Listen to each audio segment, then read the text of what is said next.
প্রথমত হচ্ছে কি দেশের বাইরে থেকে যে ইন্টারনেট ব্যান্ডউইথটা আসে সাবমেরিন কেবলের মাধ্যমে, তো সাবমেরিন কেবলের মাধ্যমে আমাদের দুইটা submarine cable operator, submarine cable operator একটা, কিন্তু দুইটা সাবমেরিন কেবল, একটা ল্যান্ডিং স্টেশন হচ্ছিল গিয়ে কক্সবাজারে CME-4 আর দ্বিতীয়টা হচ্ছিল গিয়ে কুয়াকাটাতে CME-5, যেটা অপারেটর হচ্ছিল গিয়ে BSCCL, Bangladesh submarine cable company limited.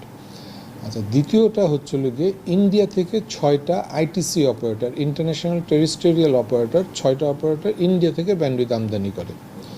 এনাদের কাজ হচ্ছিল গিয়ে IIG 36টা IIGকে ইন্টারনেট গেটওয়ে অপারেটর যারা ওনাদেরকে ব্যান্ডউইথটা প্রদান করে থাকে।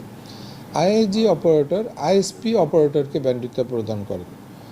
ISP অপারেটর প্রান্তিক পর্যায়ে ইন্টারনেটটা প্রদান করে থাকেন। আচ্ছা, এই যে ডিস্ট্রিবিউশনটা হচ্ছে, এই ডিস্ট্রিবিউশনের প্রথম থেকে শেষ পর্যন্ত ভ্যালু চেনে NTTN অপারেটর জড়িত। আচ্ছা, প্রথমে যেটা হয়েছে, প্রান্তিক পর্যায়ের গ্রাহকরা কোনো ইন্টারনেট পাচ্ছে না, তা পরবর্তীতে দেখা গেল যে ISPদেরকে সবাই নক করছে যে আমরা ইন্টারনেট পাচ্ছি না। ISP অপারেটরও ব্যান্ডউইথ পাচ্ছে না। কোথা থেকে পাচ্ছে না? ইন্টারনেট গেটওয়ে অপারেটরদের থেকে ব্যান্ডউইথ পাচ্ছে না। তখন আমাদের কাছে নক করা হলো, আমরাও তখন ব্যান্ডউইথ পাচ্ছি না। তা আমরা ব্যান্ডউইথ পাচ্ছি না কার কাছ থেকে?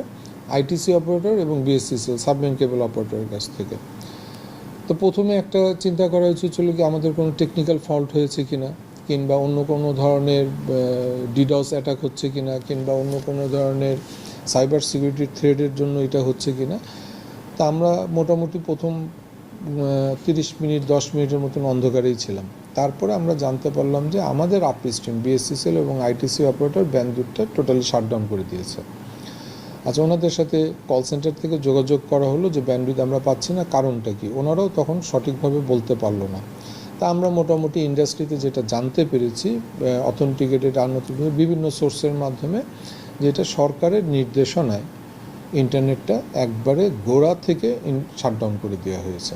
সেই জন্য দেখা গেছে কোনো IIG অপারেটর নির্দিষ্টভাবে কিছু বলতে পারেনি তারা ব্যান্ডউইথ পাচ্ছে কি পাচ্ছে না, কারণ আমাদেরকে সরকারিভাবে কিন্তু কোনো লিখিত ভাবে দেয়া হয় নাই যে ইন্টারনেটটা বন্ধ করো, কিংবা আপস্ট্রিম অপারেটর আমাদেরকে মেল কমিউনিকেশন করে নেই যে আমরা তোমাদের সার্কিটটা বন্ধ করছি, টোটালি শাটডাউন। এবং কবে নাগাদ এটা অন হতে পারে, আদৌ এটা অন হবে কি না, সেই ধরনের কোনো ইনফরমেশন দেয় নেই। তারই ফলশ্রুতিতে দেখা গেছে আমরা IIG অপারেটর ISPকেও সেভাবে জানাতে পারছি না, ISP অপারেটরও গ্রাহককে জানাতে পারছি না। মানে এটা টোটালি সরকারের একক সিদ্ধান্তে ইন্টারনেটটা বন্ধ করে দেওয়া হয়েছিল, যেটা পরবর্তী তখন আমরা অনেক কিছু বলতেও পারিনি, স্বাধীনতা সেইভাবে ছিল না। তা আলহামদুলিল্লাহ এখন তো আমরা অনেক কিছু সাহস করে বলতে পারি নতুন সরকারের জন্য। এটা এককভাবে একক সিদ্ধান্তে ইন্টারনেটটা বন্ধ করা হয়েছিল। আচ্ছা, মানে IIG হচ্ছে বাংলাদেশের কন্টেক্সট থেকে চিন্তা করলে আপনার হচ্ছে সাবমেরিন কেবলের পর একটা বড় হাব, যেখান থেকে আমরা ইন্টারনেট পাচ্ছি বাসা বাড়িতে থ্রু আউট দ্য ISP আর NTT।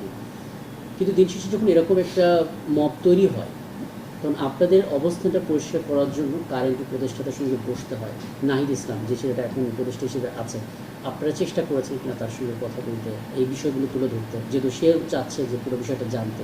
আচ্ছা, গতকালকে ওনারা উনি জয়েন করেছেন, অফিস শুরু করেছেন, মিডিয়ার মাধ্যমে জেনেছি, এবং আজকে উনি ICT মন্ত্রণালয়ের ICT বিভাগেও গিয়েছেন। আমরা আমাদের অ্যাসোসিয়েশন থেকে চেষ্টা করছি যে ওনাদের সাথে আমরা একটা গোল টেবিল করতে পারি কিনা। এখানে একটু হচ্ছিল কি আমরা আসলে মুভ করতে যাচ্ছি থ্রু আউট BTRC, এবং BTRCতেও গতকালকে কিছু অস্থিরতা ছিল, হয়তোবা নতুন চেয়ারম্যান মহোদয় আসতে পারেন, কিংবা বর্তমান চেয়ারম্যান মহোদয় থাকতে পারেন। এই সিদ্ধান্তটা হওয়ার পরে আমরা BTRCর মাধ্যমে মাননীয় উপদেষ্টাকে অনুরোধ করব যে আমাদের অ্যাসোসিয়েশন এবং ইন্ডাস্ট্রির যারা স্টেক হোল্ডার আছে এবং থিঙ্ক ট্যাঙ্ক যারা আছে, ওনাদের সবার সাথে বসার জন্য আমরা লিখিতভাবে অনুরোধ করব, এবং আমরা আশা করছি হয়তোবা আগামী সপ্তাহের মধ্যে মাননীয় উপদেষ্টার সাথে আমরা মত বিনিময় করতে পারবো। Thank you.